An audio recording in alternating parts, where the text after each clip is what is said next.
So I thought, since I'm about to head into the semester of theatre school, which may really and truly be the final blow, which destroys my mental health beyond repair, this would be the perfect opportunity to talk about my mental health journey.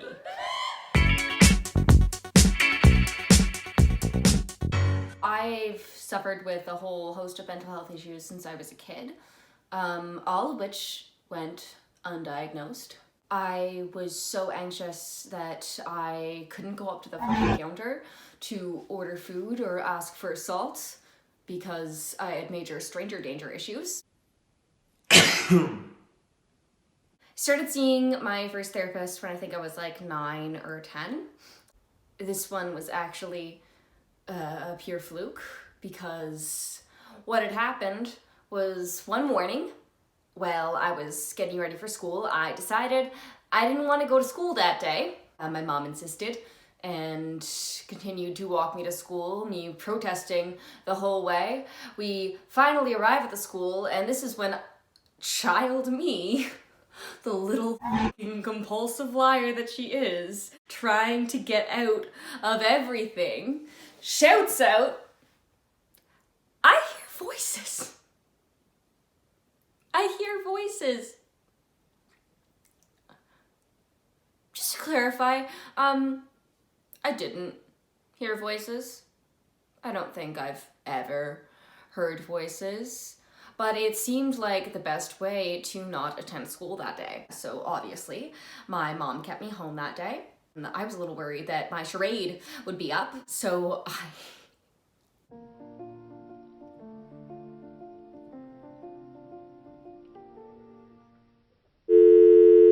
forced myself to hyperventilate and started actually imagining voices, you know, just to really be that sort of method actor. The worst part of all of this is, if I hadn't been so committed to the bit, it would have just ended there. Wouldn't have gone to the hospital, wouldn't have gone to see a therapist for months. That just would have been it. But no, I had to really sell it. So yeah, my mom took me to the local hospital. I told them what all these voices were saying, and got myself my first therapist.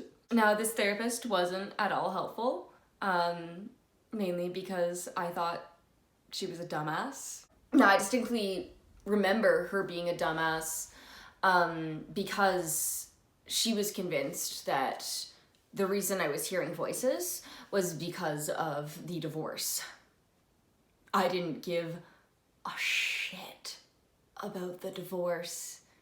Like, really and truly, zero were given about the fact that my parents weren't together anymore. So she kept going on and on to me about how the divorce was affecting me. And I just kind of played along because I got free candy when I was there.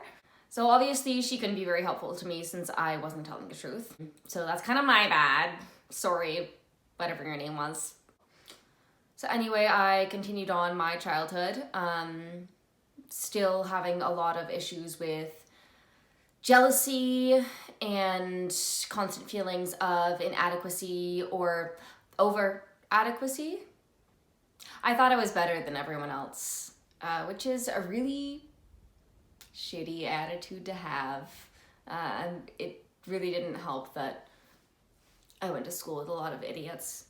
I was constantly having anxiety attacks and not really knowing that's what they were because nobody had ever really fully explained what an anxiety attack felt like. You know, the pressure on the chest, like it feels like somebody's sitting on it, and the tightening in the throat and the general trouble breathing. I thought that's what it felt like as a normal person to be nervous about something. And I didn't realize that I shouldn't be so nervous about so many things. For me, it came with a lot of breathing troubles, which I've spent my whole life trying to find a medical reason behind, only to be constantly told it's anxiety. So I guess at this point I should probably accept that it's anxiety, but a part of me still thinks I probably have asthma. But I think that just goes to add to the fact that we're all so up about mental health because we want to be able to find a more treatable solution to our physical ailments, even though mental health issues end up presenting themselves in physical ways. They are treatable. It's just not as straightforward as you treat like a fucking broken arm or something. So I started seeing this other psychotherapist in high school, and she basically tells me that there's nothing she can do because I'm coping well. I would beg to differ, considering at this point in time I was constantly missing class because I was having anxiety attacks in the bathroom. Still wouldn't admit that it was anxiety at this point. I think I missed the majority of my classes throughout grade 11 and grade 12.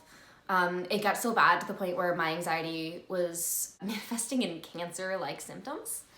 So I got to see the doctor about having these headaches and vision issues all the time. And she told me it might be cancer.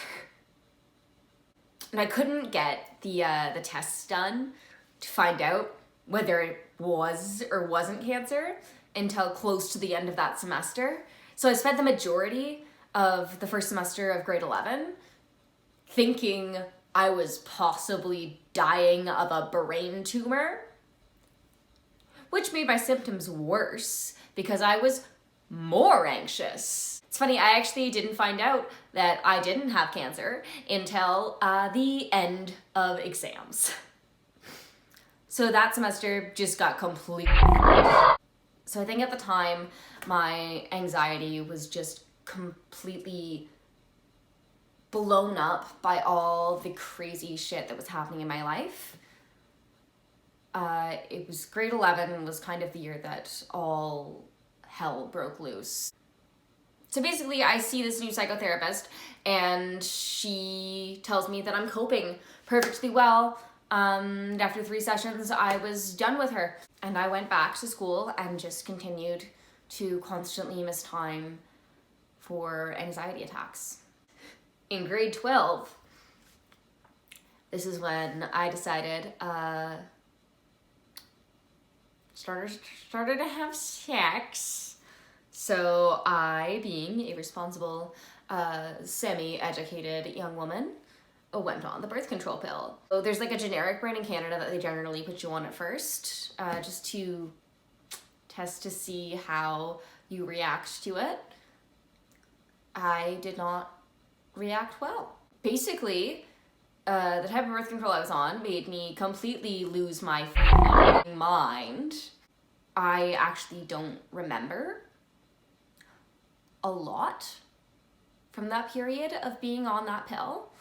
I had complete blackout moments. I had my friends tell me I said horrible things to them and had zero memory of it. I just became a nightmare person. And my mental health got even worse because I was even more paranoid and manic and depressed. So I went off the pill. Or did I? I think I switched to a lower dosage of estrogen pill called Lolo, which, bless, I still have symptoms, but not nearly as bad as they were back when I was in grade 12. So yeah,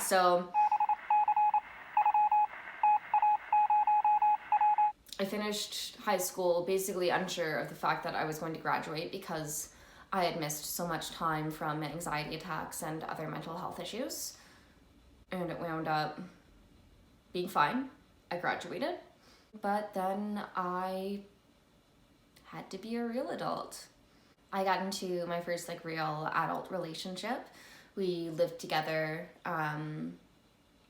for like 2 years. I wasn't super aware of what was going on with the mental health during that relationship.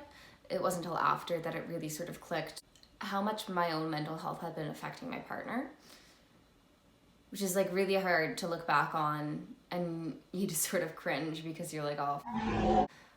I was so hard on my partner who had his own mental health issues. And I feel like I put a lot of the blame on him. I was super insecure and clingy. And I think the mixture of both of us having these severe mental health issues and neither of us really getting any sort of treatment for it was really hard on us. Don't get me wrong, we loved each other. We had so many happy moments. Just, there was a lot of darkness going on in me that I wasn't addressing. So it was kind of nice to get out of that and be able to spend the time since then reflecting on that and really acknowledging that I do have mental health issues, because it wasn't something that I ever acknowledged until after that relationship, where I was suddenly like, oh shit, this is not how neurotypical people are. So the reason I'm making this video is because this year I want to pay more actual attention to my mental health. So I'm doing this in a number of ways. Over the past year or so, I've started writing in a diary. Another step that I'm adding onto this whole diary thing is actually recording an overall how the day was, whether it was a bad mental health day, it's a weird day, a sort of good day, an excellent day, and whatnot, just to track overall whether I'm having more bad days or good days. So I feel like that's more useful to realize when you're in a rut for your mental health and know when you need more of that support from friends and family or from medical professionals. As an adult woman, it's irresponsible to not be keeping track of my own mental health, because it does affect everyone around me, and the last thing I want is to be hurting the people that I care about. Just a disclaimer here, I am not currently in therapy nor on any medication for my mental health. This is something that I would like to remedy at some point. The issue is with my schooling, it's nearly impossible to keep up a regular therapist.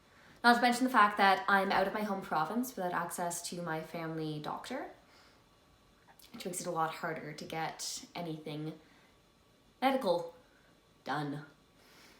I definitely, after I graduate from theater school, am planning on being able to put more of the focus on my mental health and actually getting, real help about it. But currently, the only help I can get is from my friends, family, and myself. So yeah, it's pretty fun. Thanks so much for watching. Maybe give me a like or a subscribe, and let me know in the comments what you do to keep on top of your mental health. Thanks for watching.